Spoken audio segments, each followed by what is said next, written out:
Exercise in hot environment. The stresses of physical exertion often are complicated by environmental thermal condition.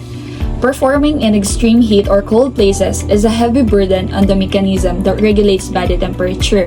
Although these mechanisms are amazingly effective in regulating body temperature under normal condition, mechanism of thermoregulation can be inadequate when we are subjected to extreme heat or cold. Fortunately, our bodies are able to adapt to such environmental stresses with continued exposure over time, and this process is called acclimation. It refers to short-term adaptation. It can be done to days, 2 weeks. The other term is acclimatization, the proper term when we are referring to natural adaptation gained over a long period of time. It can be done on months to years. Body temperature regulation. Humans are homeothermic, which means that internal body temperature is physiologically regulated to keep it nearly constant, even when environmental temperature changes. Although a person's temperature varies from day to day and even from hour to hour, fluctuations are usually no more than about 1.0 Celsius or 1.8 Fahrenheit. Nag-iiba lamang ang temperatura ng ating katawan kapag gumagawa tayo ng heavy exercise or nakakaranas tayo ng lagnat due to illnesses at nakakaranas din tayo ng matinding init at matinding ginaw. Body temperature reflect a careful balance between the heat production and heat loss. Whenever this balance is disturbed, the body temperature changes. Conduction. It involves the transfer of heat from one solid materials to another through direct molecular contact. For instance, you have seated on a cold bench, and the moment that your skin has a direct contact with that cold bench, it will conduct the coldness of the bench, and then you will experience a heat loss because your skin conducted the coldness of that object. Convection, on the other hand, it involves transferring heat by the motion of gas or a liquid across the heated surface. When the body is still and there is little air movement, a thin and stirred boundaries layer of air surrounded the body. Thus, an environment in which air temperature is cooler than the skin temperature, convection permits the transfer of heat from the skin to the air, which is the heat loss. However, if air temperature is higher than the skin temperature, heat is gained by the body through convection. Radiation. At rest, radiation and convection are primarily methods of eliminating the body excess heat. At a normal room temperature, typically 21 to 25 Celsius and 70 to 77 Fahrenheit, the nude body loses about 60% of its excess heat by radiation. Thus, the skin constantly radiates heat in all directions to objects around it, such as clothing, furniture, and walls, but it also can receive radiant heat from surrounding objects that were warmer. Like for example, you are in a direct exposure of the sun and you are wearing a thick clothes, so you are expected to have a heat gain. But if you're wearing a thin cloth, you are expected to experience a heat loss. And the same thing for the furniture and the walls and in your environment. Evaporation. By far, evaporation is the primary avenue for heat dissipation during exercise or physical exertion. As the fluid evaporates and turns into its gaseous form, which is the sweat, heat is lost. It accounts for about 80% of the total heat loss when one is physically active and is therefore an extremely important avenue for heat loss. Because even at rest, we experience 10 to 20% of heat loss. And since some evaporation occurs without our awareness, it is termed as insensible water loss. Using the symbols defined in the previous paragraphs, we can represent the state of heat balance by a simple equation. M, negative W, positive R, positive C, positive E, and negative E is equals to 0. Whereas M represents the metabolic heat which is produced by our body.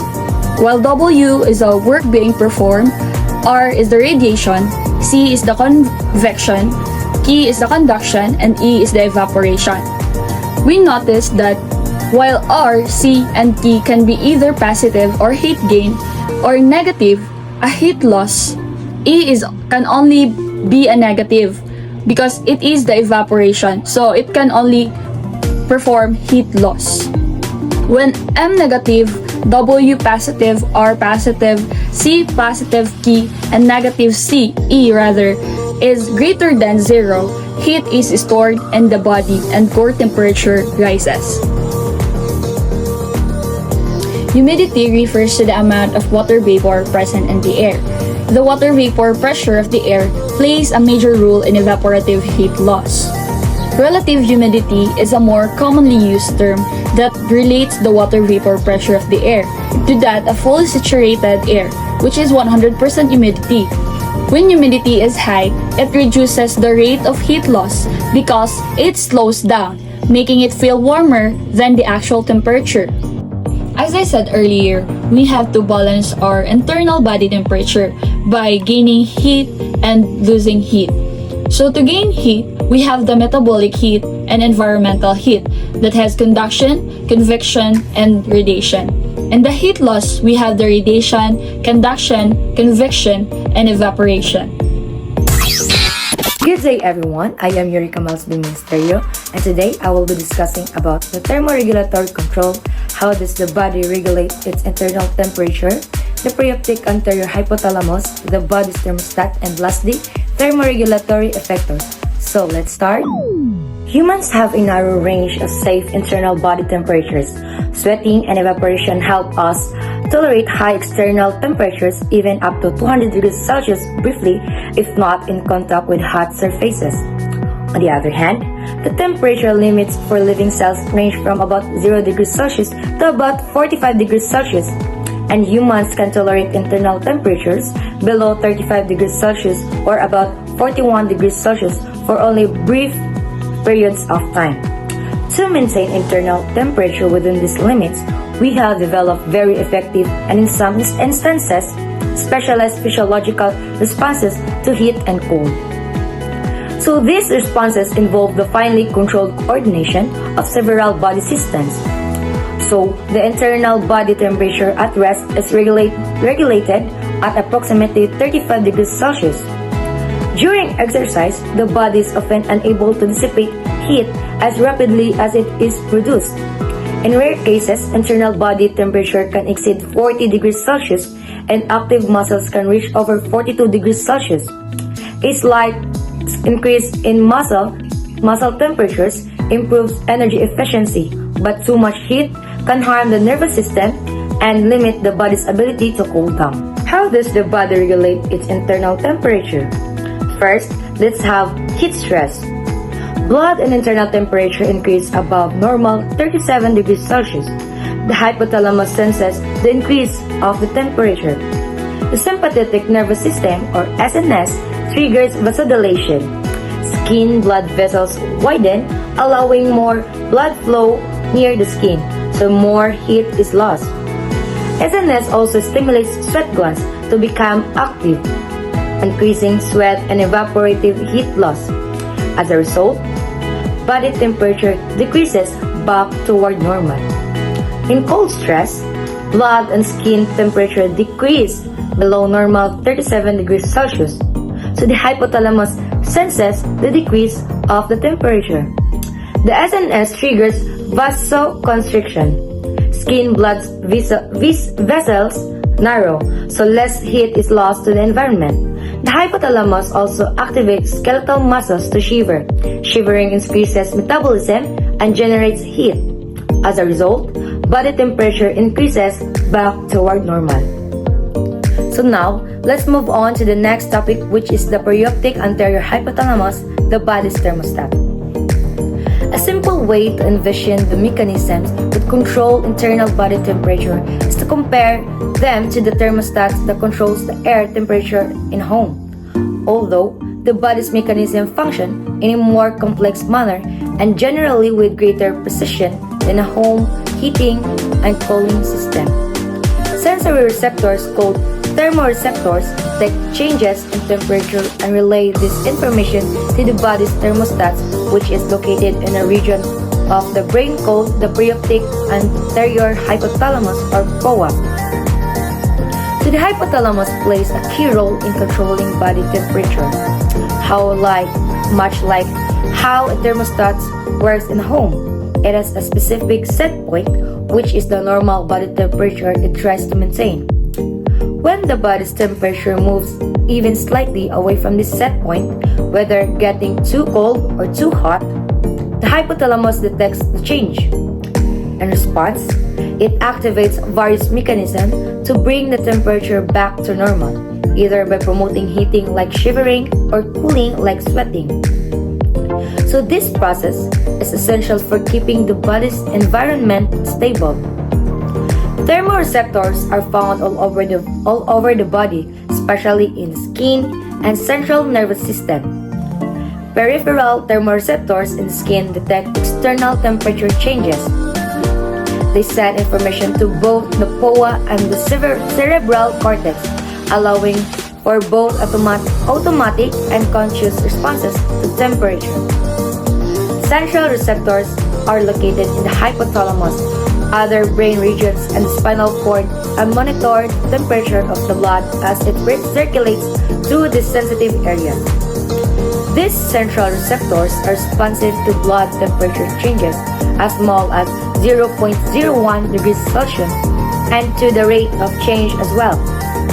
Because of this exquisite sensitivity, very small changes in the temperature of the blood passing through the hypothalamus quickly trigger reflexes that help one conserve or eliminate body heat as needed.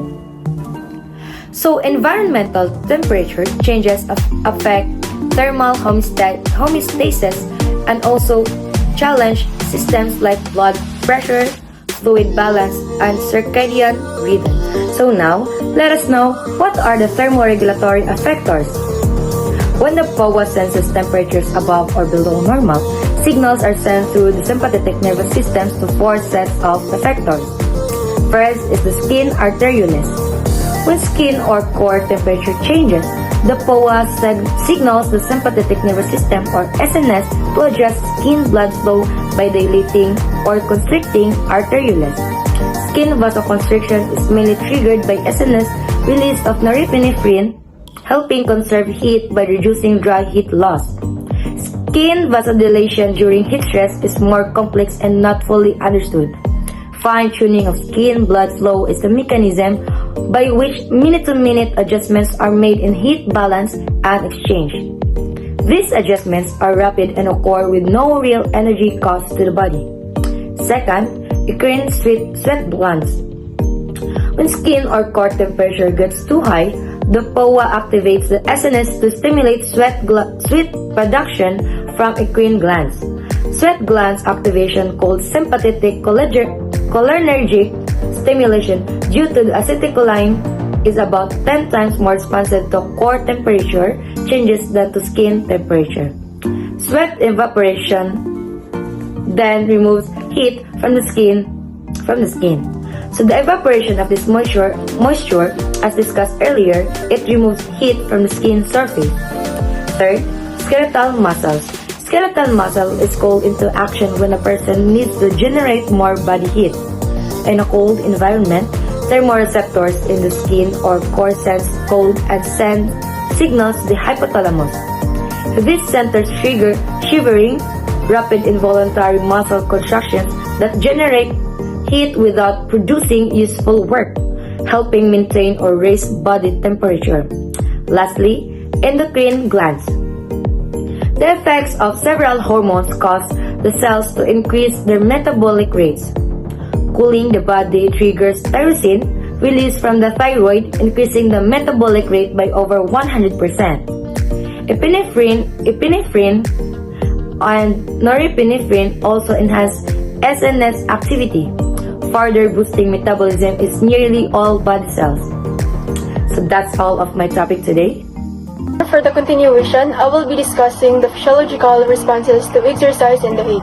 Physiological responses to exercise in the heat are the body's ways of trying to keep cool and maintain normal function while you're working out in hot condition. There are 5 cardiovascular responses to exercise in the heat. The first one is, it increases your heart rate because your body is trying to send blood to both your skin to release heat and your muscle while you are moving. Your heart has to beat faster to meet both demands.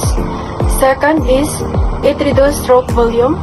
It is the amount of blood pump per heartbeat. In the heat, because of fluid loss or from sweating and blood pooling in the skin, less blood returns to the heart, so each beat pumps less.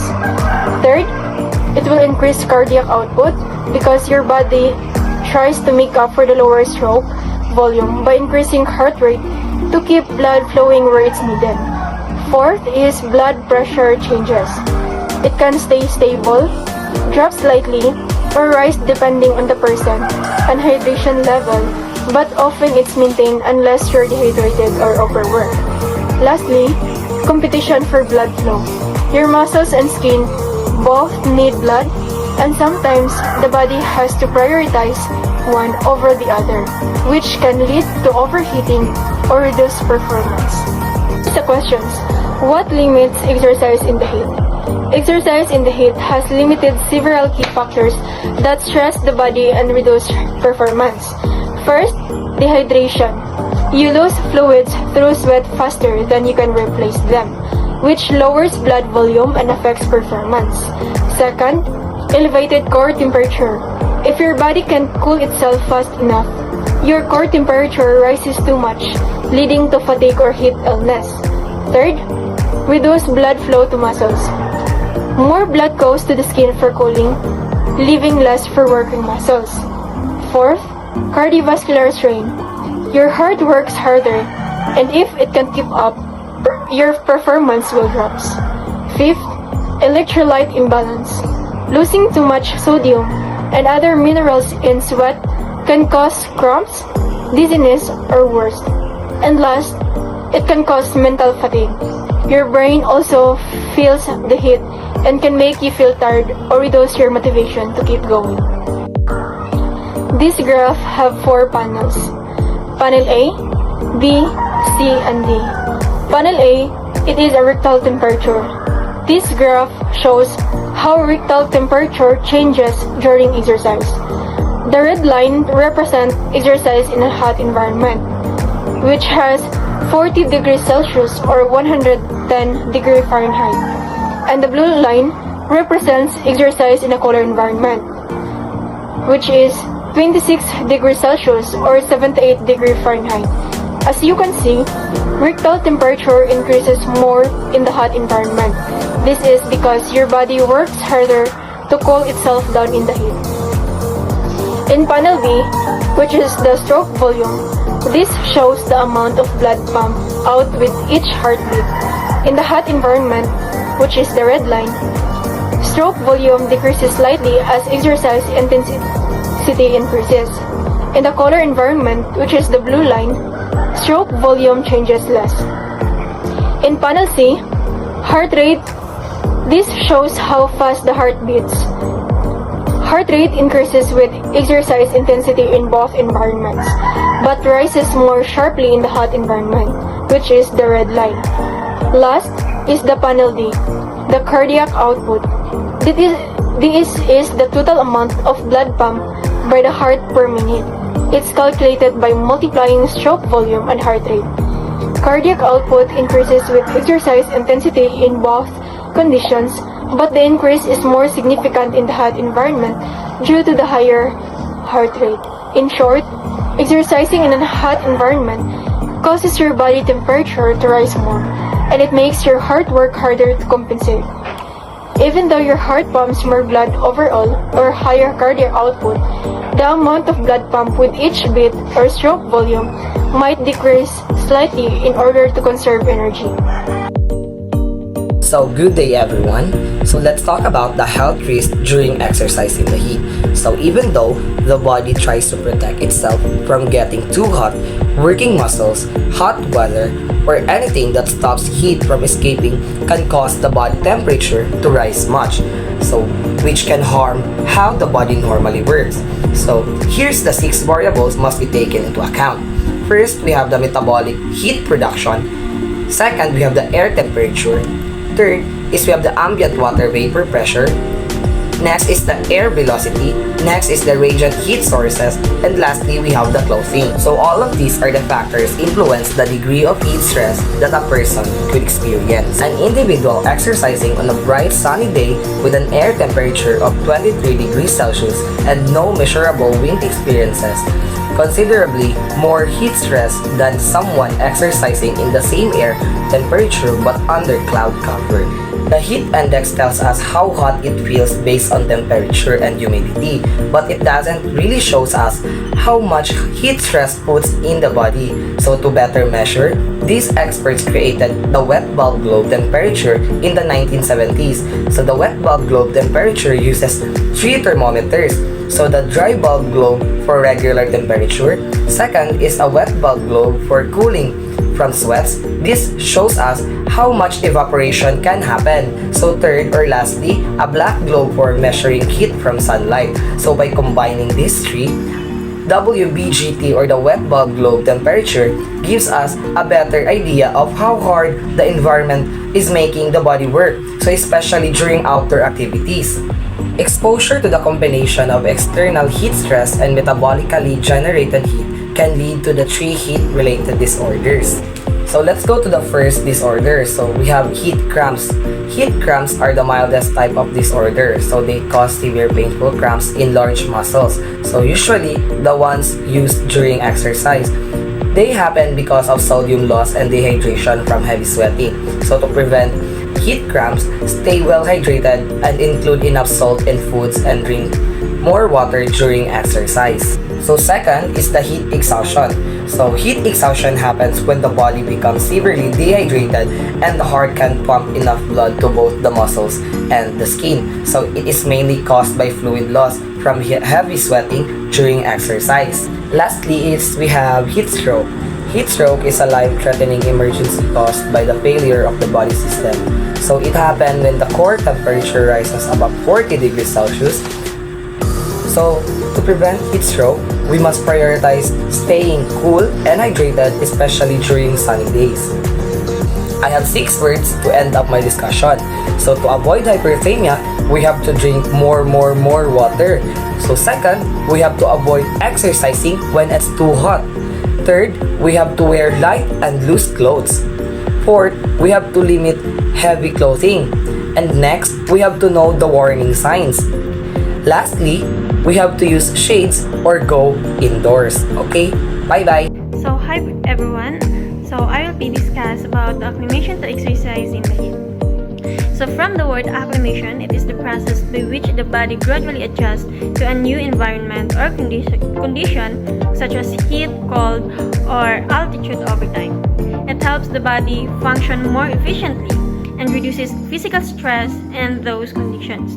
In the context of exercise in the heat, acclimation means your body is adapting to perform better and more safely in hot temperatures through repeated exposure. So first, we will define what is heat acclimation.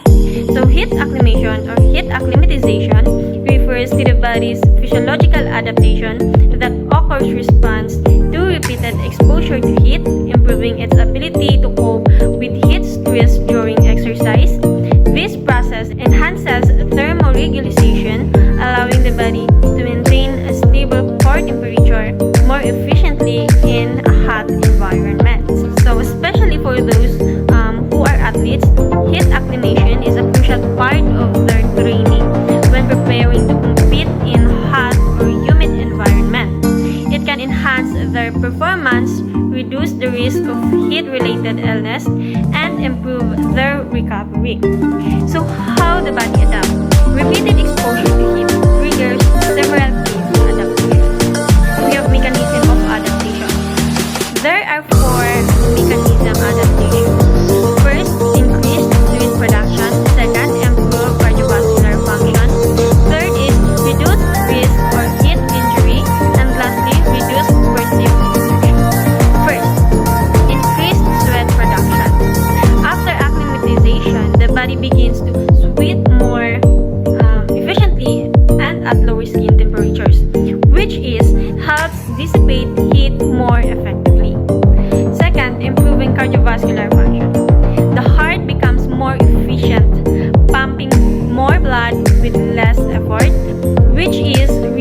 cardiovascular strain during physical activity in the heat.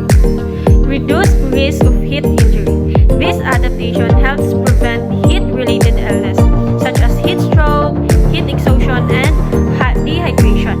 Lastly, reduce perceived exertion. Physical activities in the heat feels less strenuous.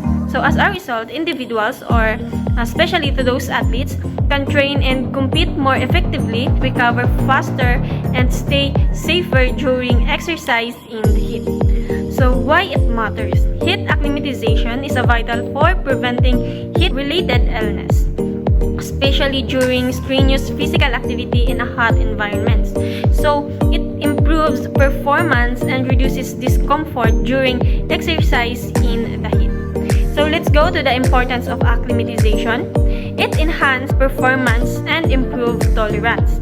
Enhanced performance. Athletes and active individuals can perform better in hot environments, maintaining core temperature and fluid balance more effectively. Last is improved tolerance. Acclimatization reduces the perception of effort in the heat and increase comfort during exposure to high temperature. Next is acclimatization process. Gradual exposure, exercise in the heat, hydration, and electrolyte balance. So these three are the importance when we process acclimatization. Gradual exposure. It requires 10 to 14 days of progress exposure to hot conditions to allow adaptations to develop. Exercise in the heat. Physical activity in hot environments is the key to stimulate the necessary physiological changes. Last is hydration and electrolyte balance.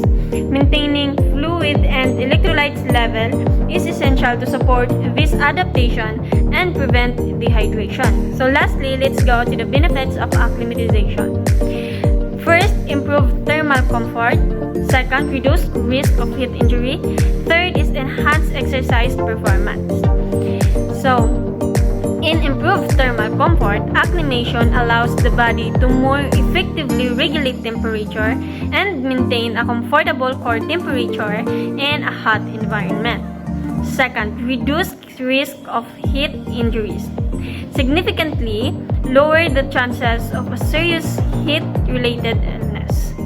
Lastly, enhance exercise performance.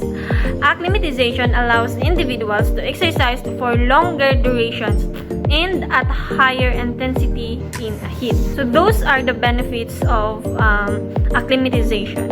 Who can benefit?